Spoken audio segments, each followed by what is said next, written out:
जी बिस्मिल्लाहिर्रहमानिर्रहीम। मेरा नाम डॉक्टर नासिर अब्बास है और आज हम बात करेंगे कि बच्चों की इम्यूनिटी कैसे बूस्ट की जा सकती है। वो बच्चे जिनको बार बार इन्फेक्शन होता चला जाता है, इम्यूनिटी कम होती है, क़ुव्वत मुदाफ़त कम होती है, उसको हम कैसे बेहतर कर सकते हैं और इसकी क्या वजूहात हो सकती हैं। अच्छा, जब हम क़ुव्वत मुदाफ़त की बात करते हैं तो वो बच्चे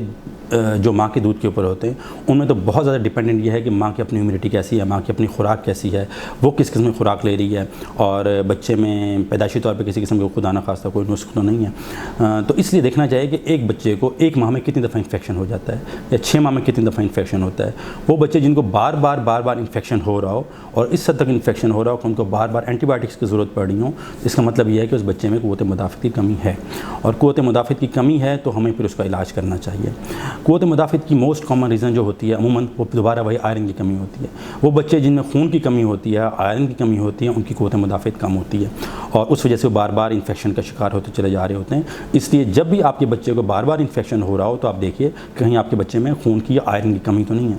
अच्छा, आयरन की कमी के साथ दूसरी चीज़ें बाज़ औक़ात हमारे मल्टीविटामिन्स वगैरह हैं जो हमारी इम्यूनिटी को, देखें कुदरत ने हमारी जिस्म में हिफाजती निज़ाम रखा हुआ है, हर इंसान में है। बाज़ औक़ात कुछ नेचुरल चीज़ों की कमी की वजह से वो अपना काम करना कम कर देते हैं जिसकी वजह से हमें बार बार इन्फेक्शन होता चला जाता है। अब या तो हमारे पास दो रास्ते हैं कि हम उसे या तो खुराक से बेहतर कर लें या उसे बाहर के किसी बैरूनी ज़रिए से करें। छोटे बच्चों में तो हम खुराक माँ की इम्यूनिटी बेहतर करके बच्चों में इम्प्रूव कर सकते हैं। जो ज़रा बड़े बच्चे होते हैं जो माँ के दूध के अलावा कुछ और भी ले रहे होते हैं उनमें फिर हम लोग आयरन की कमी को दूर करते हैं। ये मैं उन बच्चों की बात कर रहा हूँ जिनमें सिर्फ़ किसी और वजह से, यानी कि किसी खुराक की या किसी से कमी की वजह से क़ुव्वत मुदाफ़त कम हो रही है। वो बच्चे जिनको पैदाइशी तौर पर कोई बीमारी है, नुस्खे वो बिल्कुल अलग है, मैं बताऊँगा कि हमने उनको कैसे डायग्नोस करना है। तो अगर किसी बच्चे को बार बार इन्फेक्शन हो रहा है तो उसके आयरन की कमी को दूर करें, उससे मदर की खुराक बेहतर करें और अगर ठोस ग़िज़ा बच्चा ले सकता है तो उसको मल्टीविटामिन्स वगैरह ऐड करने चाहिए जो हम कहते हैं अमूमन बच्चों को 6 माह से 8 माह की उम्र के बाद शुरू करा देने चाहिए। लेकिन उसकी वजह है कि देखें हम लोग जिस माशरे में रह रहे हैं, हम जितना मर्ज़ी कह लें कि हम बहुत अच्छी खुराक खा रहे हैं, हम खालिश खुराक नहीं खा सकते। हम लोग जो चिकन यूज़ कर रहे हैं, हम लोग जो सब्ज़ियाँ यूज़ कर रहे हैं, पेस्टिसाइड्स हैं, हमारा पानी जहाँ से उग रहा है कितना उसमें तरह तरह के आर्सेनिक और तरह तरह के केमिकल उसके अंदर हैं। तो हम लोग चाहते हुए भी,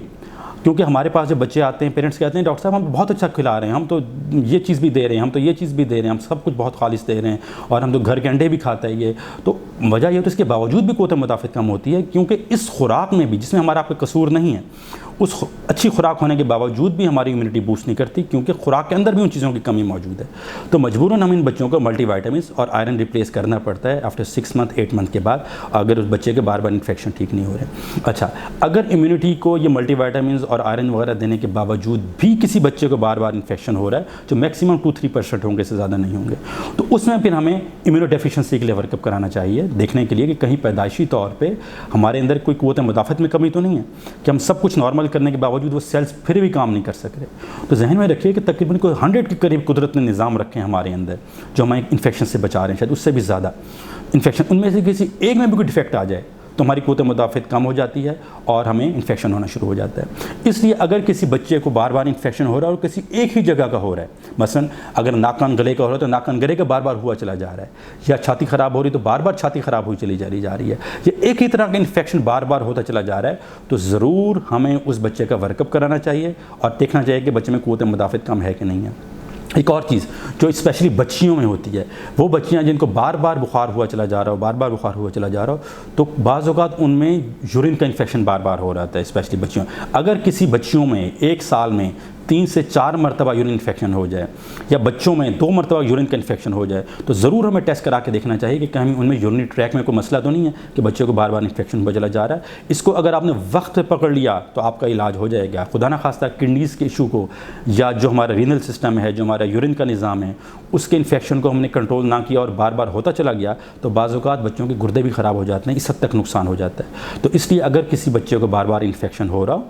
आप उसके मल्टीविटामिन्स स्टार्ट करें, स्पेशली 6 मंथ के बाद आयरन को रिप्लेस करें। नहीं इंप्रूवमेंट आ रही तो देखें कि इन्फेक्शन किस एरिया का बार बार हो रहा है। अगर चेस्ट का इन्फेक्शन बार बार हो रहा है, जिसमें पे फिंसियाँ वगैरह बार बार बनी स्किन की, तो इम्यूनोडेफिशिएंसी के लिए वर्कअप करा लें, जो मखसूस के टेस्ट होते हैं। अगर यूरिन का इन्फेक्शन बार बार हो रहा है तो ज़रूर बच्चे का अल्ट्रासाउंड करा के देखें कि बच्चे के जो यूरिन ट्रैक है वो नॉर्मल है या उसमें किसी किस्म की प्रॉब्लम है, ताकि उसका वक्त पर ज़ला किया जा सके। मगर ये चीज़ इंपॉर्टेंट है कि अगर वक्त पर आपने चीज़ को पकड़ लिया, उसकी बीमारी को कैच कर लिया, तो ये हर चीज़ का काबिल इलाज है। लेकिन खुदा ना खास्ता अगर देर हो गई और किसी किस्म का डैमेज हो गया तो फिर शायद वापसी का रास्ता हमारे पास ना रहे। बहुत बहुत शुक्रिया।